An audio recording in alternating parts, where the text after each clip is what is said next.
This is Distant Replay, the podcast that goes back in time to relive all the greatest events that we witnessed in sports. From upsets, to championships, to cultural moments, we discuss it all. Coming up on today's episode. All over. Miami, the number one team last year, has defeated Auburn, preseason ranked number one, 20-18.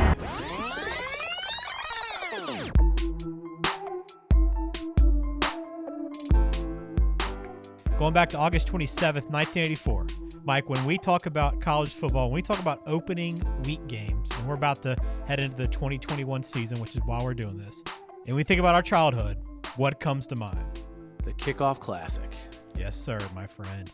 The Kickoff Classic, one of the great college football games that happened every year from 1983 until 2002. It was a kickoff game, started off the season, and it featured some great teams, some great players, and today we go back to the second installment of this game, which is Miami, who came in as the defending national champion, ranked number 10 in the country, against Auburn, who came in preseason number 1 in the country. Mike, I mean, you go back to this game, I never would have thought, like, you find these moments in time, to go back to this night in the Meadowlands, the number 1 Auburn and defending champion Miami, crazy. Yeah, the Meadowlands is not a venue that I think the modern-day football fan thinks of when they think of college football venue. Yeah. But each season started, as Ben said, for 20 years at the Meadowlands with a marquee matchup. And looking back at the matchups over the years, there was probably none more marquee than this, and it's something we'll hit on throughout the show. We got a lot to talk about in this game. We're going to go through the Kickoff Classic, a little bit of the history of that. Mike tapped into that, being a guy from the Northeast.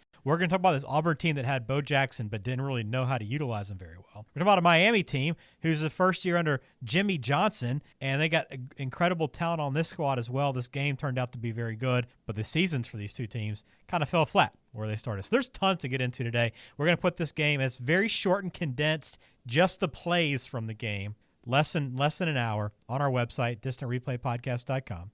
We'll also have this up on YouTube, so subscribe there. Smash the like button for us. We'd appreciate that. And subscribe, leave a comment, and then find us on Twitter and Instagram as well. So tons to get to. Again, we're going back to August 27th, 1984. Mike, let's start Kickoff Classic. Got to provide a little history of the Kickoff Classic because it's hard to believe, but it's been 20 years now, just about. Next year will be 20 years since we even had a Kickoff Classic game. Yeah, so like Ben said, this spanned from 83 to 2002. And a lot of times you'd have local teams to New York that had big fan bases featured in the game. Not always. Either that or you'd have national brands as one of the teams. So I'll give you an example. Like Penn State played in a lot of Kickoff Classics. Syracuse. You had national brands like Florida State, Nebraska, Notre Dame, and of course Miami. Yeah. Play in this game a lot throughout the years, and it always featured at least one very good team, and a lot of times, I mean, there's several matchups I'm looking at over the years here, Ben, where it featured 2 top 10 teams. I mean, the first 2 installments of this, Ben, the year before this was Nebraska-Penn State, which in 1983, it didn't get any bigger than that. And then you follow that up with Miami and Auburn, and then 2 years later, you had number 5 Alabama versus number 9 Ohio State. Yeah. And the 20 years is just littered with really good matchups. And for me, Ben, I get a lot of questions on why I'm a college football fan. This is one of the reasons. It's because I always knew the season was going to start in my backyard where I grew up in New Jersey, and it really kind of got me, into college football from an early age. And, it was just a fun time. I think of the Meadowlands when it had the red crest in the middle, the red circle, and it said the New Jersey Meadowlands, and it had the state of New Jersey in white in the middle of the circle crest. Yeah. It was kind of like the neutral logo for the Meadowlands. I think of that when I think of this Kickoff Classic game, amongst other things. So good memories. Great memories. And it's crazy going back and looking at this because this started off as a bowl game. Right, so the New Jersey Sports and Exposition Authority opened up and started the Garden State Bowl. I don't know if you remember anything about that, Mike. I don't. Okay, so they started. It must have been great weather. Yeah, exactly. Well, they had 4 bowl games, but the attendance was lower than they hoped because it was being played in December in the Meadowlands. Big surprise, right? So they said, let's flip this around. Let's make it an opening week, quote, bowl game. kind of fashion it as that in a big non-conference matchup with great teams and hold it at the beginning of the year, first regular season contest of the year. When they first did this the year prior, it was the first ever game held in August for a regular season college football game. Now we have them every year. We got some August games coming up later this week as well. So it was a pretty big deal. But I thought it was interesting because you watch this broadcast and you see Cats Sports is the broadcaster. Did you know anything about Cat Sports? No, at first I thought it was just like a local affiliate somehow tie-in, but then you look at the television broadcast. No, they broadcast the game like ABC or ESPN broadcast games. Like Cat Sports broadcast the first two Kickoff Classics. Yeah, and I went back and looked and read the original New York Times story about this, getting the TV rights. They were only 18 months old. The Cat Sports independent television production company. They won these rights. They bid more than $1.2 million for the game, which, again, back in the early 80s, pretty expensive. They beat out Turner and NBC for the game in the bidding, and they guaranteed teams $550,000 for this game, which is the same amount ABC and CBS were paying for nationally televised regular season games at that time. So Cats came out of pocket pretty big, and they weren't around very long, so I don't know if it was some of these budgeting decisions that kind of hampered them, but they did broadcast a number of games through the year, especially this season. They actually broadcast a few different Miami games throughout this year, so it was interesting to see that. And the broadcasters in this game, the very first game, Mike, featured this game as well, Kurt Gowdy, who was the voice of the Red Sox for a while, but also the very first broadcast featured Lee Corso on color. Yeah, Lee Corso on color in the first one. Kurt Gowdy, who's just a legendary announcer of multiple sports. And then his partner for this game was Len Dawson. No, crazy. Yeah, that's big money. You talk about Cat Sports sparing no expense. I mean, I don't know what the history of their company, but they went for it. That's for sure. Marquee matchups, good announcers. They didn't half it. They didn't. And I think of Kurt Gowdy more as a pro guy probably, but did you know he actually coined the term granddaddy of them all for the Rose Bowl? He's the guy that did that. I didn't. Obviously, Pete Jackson would make it. Pete Jackson, who also announced some Kickoff Classic games. Yeah. But no, I did not know that. So pretty remarkable, the Kickoff Classic. So that's where we want to start. Now, let's talk about these two teams, Mike. So Miami, your team, your squad, the team you pulled for, you weren't tapped into this game, but them being good in this era is why you are a big fan. But this is Jimmy Johnson's first year, and they're coming off a national championship in which Howard Schnellenberger won the year prior. Now enter Jimmy Johnson, who is pretty relatively unknown at this point. Yeah, so Schnellenberger is still a legend at the University of Miami, but even more so back then because he sort of took them from a middling program to national prominence. And no one knew what the Jimmy Johnson era was going to bring. Jimmy Johnson even, trumped it up another level. I don't think there was any sign from his time at Oklahoma State that he was this kind of coach. But you get a first glimpse into Jimmy Johnson here coaching in this game and some of the strategy he would use throughout his career, which I'll get to a little bit later. But yeah, this is the first game of the Jimmy Johnson era. First game, and they're coming off that 11-1 season. I went back through the history of Miami, and I don't really think about it that much because they're established now as one of the the college football great programs because of what they've done basically since '83, right? But you go back before that, they had very little success prior to the early 80s. So we're talking about, sure, it's a Miami team that won a national championship, but this is like one of those teams that comes in, wins it, and you're like, okay, are they going to be around for a while, or is this a team that's just kind of a one-off? They had a really good season, really good coach, and now new coaches here. They got to coach some good players, but will they continue the success? Now, that question was answered over the next 3 decades, but this team was still very unknown at this point. Yeah, you see this a lot with college sports. When a team that a program comes from the ashes and gets really good all of a sudden, can they continue that success with the next coach? And that was a question mark heading into this season for Miami. Let's go through some of the players before we get to Auburn. We got some things to talk about with Auburn here, but let's talk about some of the players on this team. Bernie Kosar. Now, we've seen this Miami team already on the show. We went back and watched. This season actually included that Flutie Hail Mary later on in this year. So this season was wild for Miami. But Kosar, you go back and watch him, and I think we talked about this when we watched that first game, Mike, against Boston College. He was a really good college quarterback. Yeah, it's the first thing I said to you when we were kind of talking pre-show is, man, I knew Bernie Kosar obviously is a very good quarterback, but this is the second game we've done from this 1984 season. As Ben said, we did a whole episode on the Hail Flutie game that, maybe the most legendary college football moment ever, and he was great in that game, but overshadowed by Flutie. And he was very good in this game as well. And you see the same cast of characters that we did from that Boston College game, Ben, with Stanley Shakespeare and Eddie Brown at the receivers, and then Alonzo Highsmith, who is just, anytime I've seen him also, just super impressive, and in a lot of ways outshined Bo Jackson in this game, which we'll get to. And Ben, I don't know if you want to get to this now, but this 1984 season for Miami was absolutely insane. It was a gauntlet. It's hard to describe. So this is Jimmy Johnson's first year, so that's important in itself for what he turned into. They bookend the regular season with this game against Auburn and the last game, the Flutie Hail Mary game. Yep. Okay, in between that, they played. So Auburn's number 1 in this game. They played top 20 teams in Florida, Michigan, Florida State, Notre Dame, Boston College, and then they played UCLA in their bowl game. They were involved in the crazy Hail Mary game. They were also involved in a game versus Maryland where they lost when they were up 31-0 at halftime, and Frank Reich-led Maryland brought them back to win 42-40. Yeah. And they lost a bowl game thriller to UCLA in the Fiesta Bowl 39-37. So it's just an absolutely insane season for Miami from top to bottom. And one where it would be a niche thing to do a documentary on, but I'm sure it'd be a good one.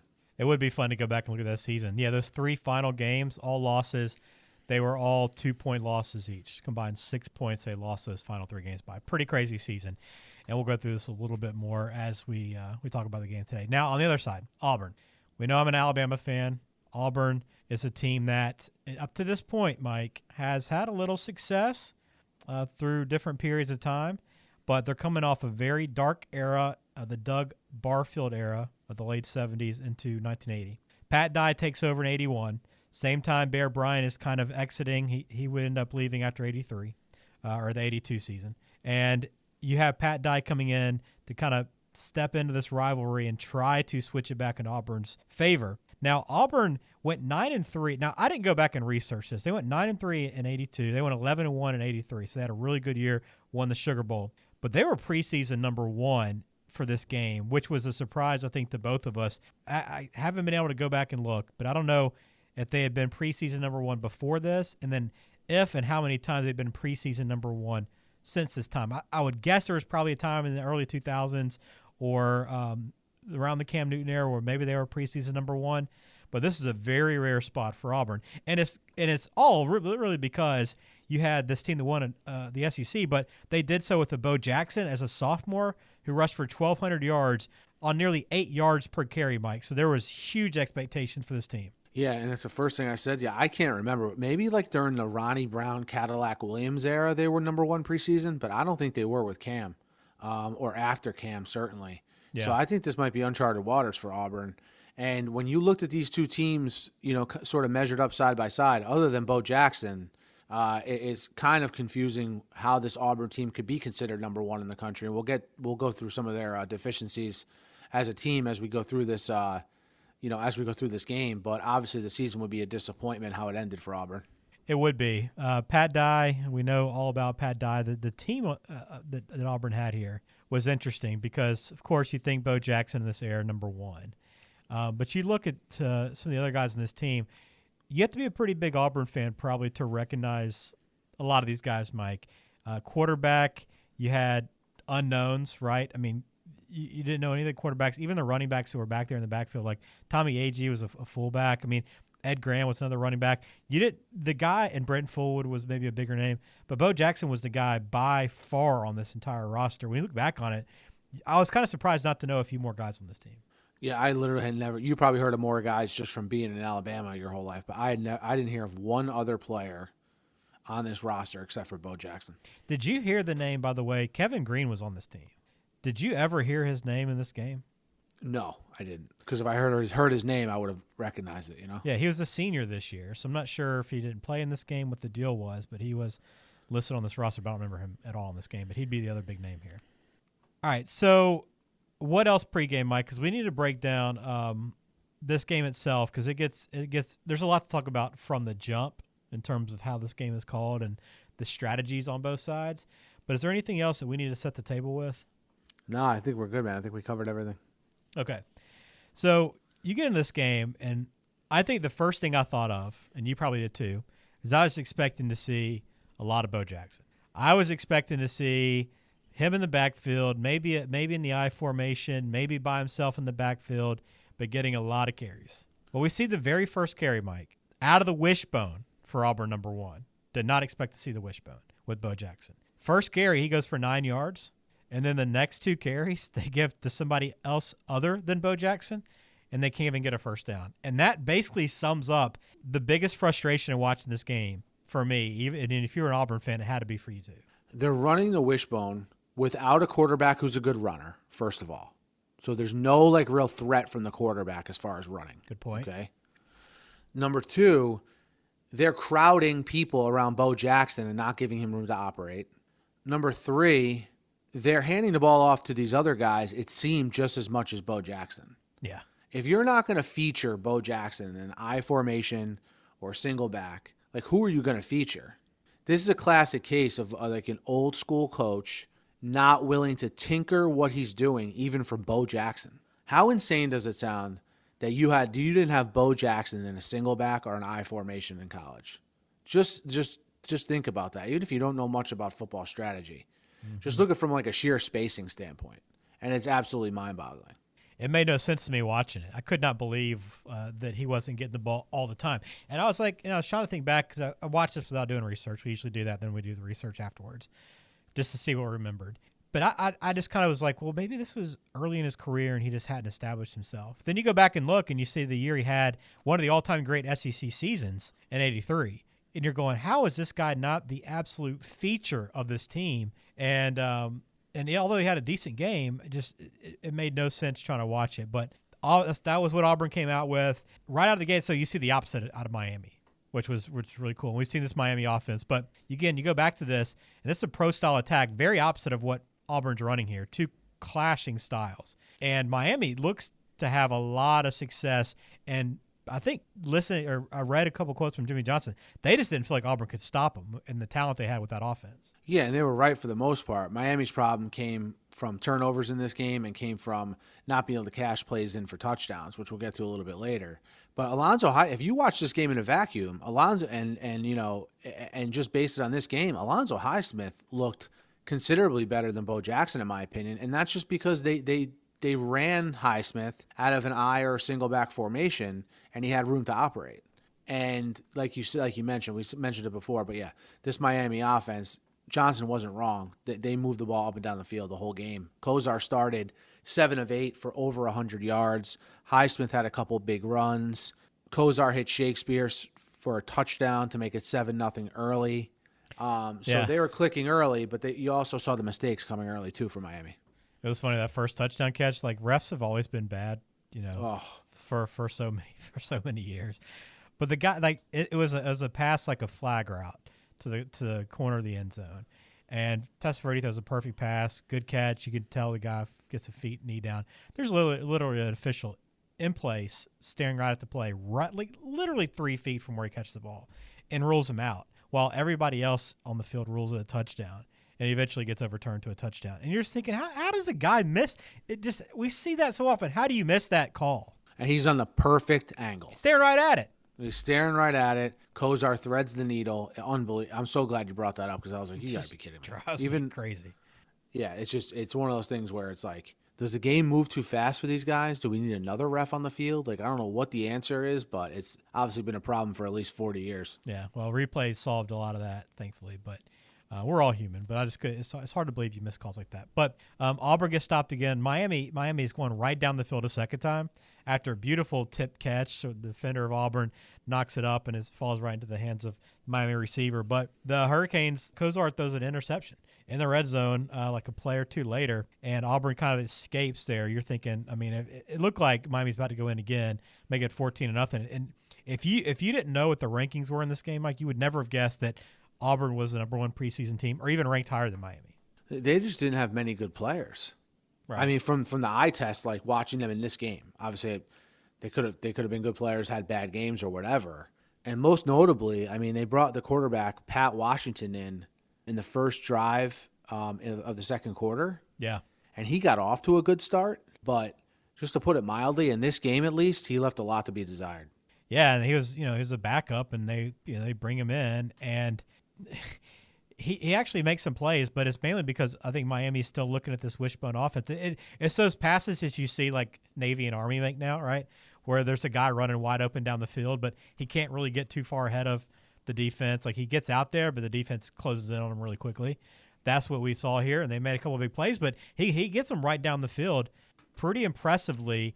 And Miami, I think, is just trying to figure things out here, and it ties it up with a touchdown after they go 88 yards, a couple of big plays, and tie it up here. But there's still a couple of moments here that the interception in the red zone by Miami in the first quarter. The start of the second quarter is a 4th and inches at the 12 that Miami gets stood up on a quarterback sneak.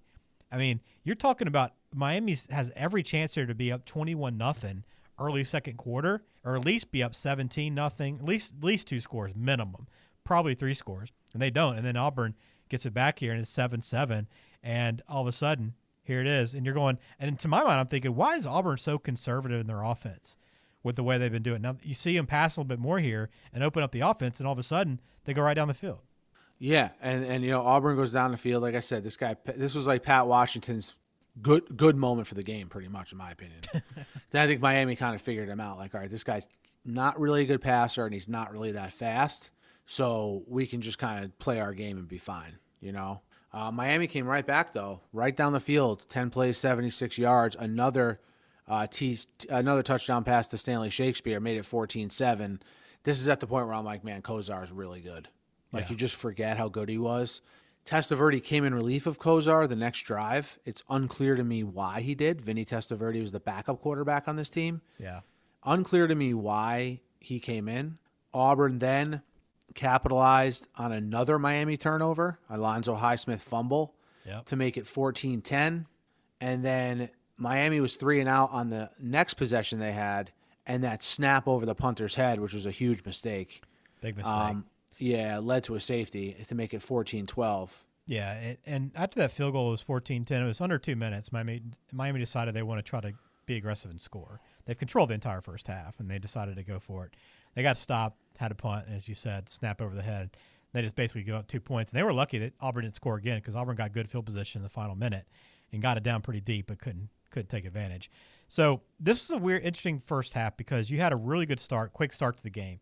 Fast pace, kind of up and down the field, especially with Miami's side. And then it settled into mistakes and field goals. And then you go into the second half, and that's almost all it was, right? Is field goal after field goal. And you had fewer of the big plays. You had a few mistakes here and there. It was a very odd game. I mean, Auburn even came out and got their first lead of the game, 15-14 on a field goal. Kozar, rather, got picked inside the 5 again. Just so many mistakes by this Miami team. But I felt like watching it like you did, I just felt like they were a much better team, but they just kept shooting themselves in the foot. Yeah, it was the turnovers that kept Auburn in this game, and obviously the fact that Miami couldn't score touchdowns. Bo did have a good drive when they were down 17-15 to put them up 18-17. He did have some good drives, but at this point he has like 80 yards, and Highsmith is well over 100. Yeah. So you start to really, really notice like them not using Jackson well in this second half especially. Miami then had a golden opportunity on the ensuing drive to punch it in with about 6 minutes left, and they couldn't cash it in and settle for a field goal. And then the next drive, you're in a situation where later in the fourth quarter, Auburn is behind, and they are very limited in what they can do because the quarterback just can't throw. Yeah. And that, to me, was a puzzling part of Miami's strategy when they got the ball back. Did you notice that? Go ahead, explain. So Miami, with about 6 minutes left, goes up 20-18. Auburn gets the ball back, can't do anything, okay? They pump back to Miami. So now Miami has the ball with like around 4 minutes left, give or take. All right, remember, we have no score bug or time bug on the screen. Yep. It's one of these games here. So that's why we don't know exactly. But definitely no more than 4 minutes left. On second and third down, all right, Miami is throwing the ball on this drive, which was confusing to me because they had to see that there was no way Auburn was going to be able to move the ball. That maybe taking time off the clock was the better move there with the lead. But you got to remember, this is something that Jimmy Johnson would become known for throughout his coaching career, is always keeping the pedal to the metal and looking to score points. Yeah. He was a lot like Parcells in that way. They coached to win the game. They didn't coach just to hold on. Good point. So you begin to understand that as you watch Jimmy Johnson throughout his career, but in the moment, even like at the very end of the game, they're still throwing the ball and not running it. So that's the only strategy thing that was confusing to me. But I'm not here criticizing Jimmy Johnson. He's a legend. Right, and Auburn had every chance to still come back and take the lead again, but a late fumble on a pitch, turned the ball over again to Miami, and like you said, Miami they're throwing the ball even late. Even they threw another deep pass to get inside like the 5, where they eventually took a knee and ended it, and closed out that victory over number 1 ranked Auburn 20-18 in the Kickoff Classic. And I was surprised, but they actually lifted Jimmy Johnson up on their shoulders and carried him onto the field, and he looked fired up for that win. Now I get it. There's a lot of you remember certain things about Jimmy Johnson, and a lot of them involve him getting carried off the field. Yeah. Throughout his career for different circumstances. And there's 5 turnovers in this game. The biggest one being, like Ben just mentioned, the fumble on the option pitch, which again gets back to what we were talking about before. It's not like you had a good option quarterback in Washington. So it's good. The strategy is just so confusing to me, and he wasn't really that fast, it looked like. And plus, you're running it against a Miami defense that's known for its speed. So just very, very confusing all around. What's the opinion? So Auburn people's opinion, Ben, of Pat Dye. What is their opinion of him? They love him. Is he the guy? Coach wise? Yeah, he's the guy. I mean, Shook Jordan, sure, but I think Pat Dye, it's 1A, 1B. Okay, so from a national standpoint or even an SEC standpoint, not to be mean to Auburn fans, because I want to do this, because if Ben does it, it looks like it's just an Alabama fan ragging on Auburn. What did we really accomplish here with Pat Dye when he was there? They beat Alabama a lot, or more than they had been. Okay, so nothing really from a SEC standpoint, championship wise or national championship wise.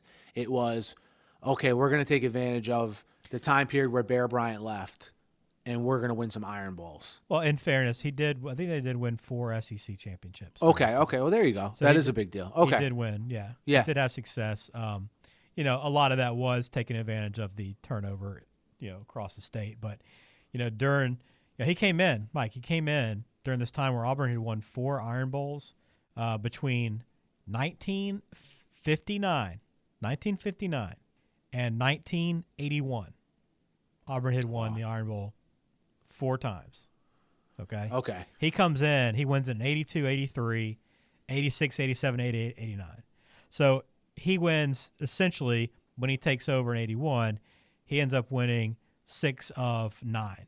And that in and of itself made him a legend. Okay. So I get it if you're coupling the Alabama wins with some SEC championships. I get it because I think we've discussed this before. Auburn's history as a whole is probably not as impressive as you would think. It kind of reminds me LSU. It kind of reminds you a little bit of LSU, where you probably think you think that historically they've won more than they probably actually have. But that's a good breakdown. I didn't realize they won the SEC 4 times. That is a big deal. Yeah, he had a nice run for sure. Couple other notes on this game. Wrapping it up, Kozar ends up throwing for 329 yards in this game.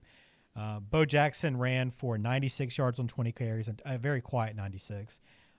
Alonzo Highsmith, 140 yards on 21 carries. So very impressive there. Eddie Brown had 157 yards receiving for Miami. So those are the stats. I thought it was very interesting, too, in the story in the New York Times the day after this game. They mentioned that the crowd of this game, the crowd, number 1 versus defending national champion, Bo Jackson's playing, Bernie Kosar, Jimmy Johnson's first game, a crowd of 51,000, which was 20,000 fewer people than the year before. And the director of this New Jersey Sports and Exposition Authority said, hey, we were guilty of misjudging the Kickoff Classic, and we were guilty of not knowing that Auburn and Miami don't have the base of support that Penn State does in this area. That's remarkable that there was 20,000 empty seats in a game, too, which this note said 5,000 New Jersey high school players were admitted free. Crazy. Wow, that's interesting. That's good research on your part, Ben. And at the time, so I have a lot of family members that grew up in and around New York. Penn State was a big draw. Yeah, in New York back then. Still are, and too. You pair them with Nebraska, who at the time was, the preeminent one of the preeminent programs in the country. So Yeah. But it just that's shows you interesting. the difference in college football in the Northeast versus anywhere else.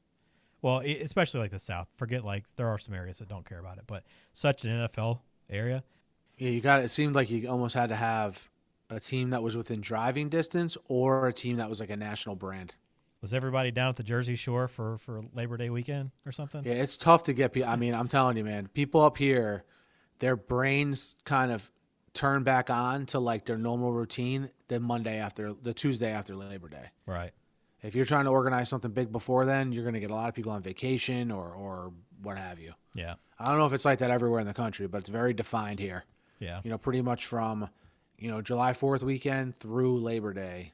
It's very tough to pull off something like this. Yeah. Auburn's schedule wasn't much easier. They actually left this game, went down and played at Texas 2 weeks later in Austin, lost that game, so started off 0-2.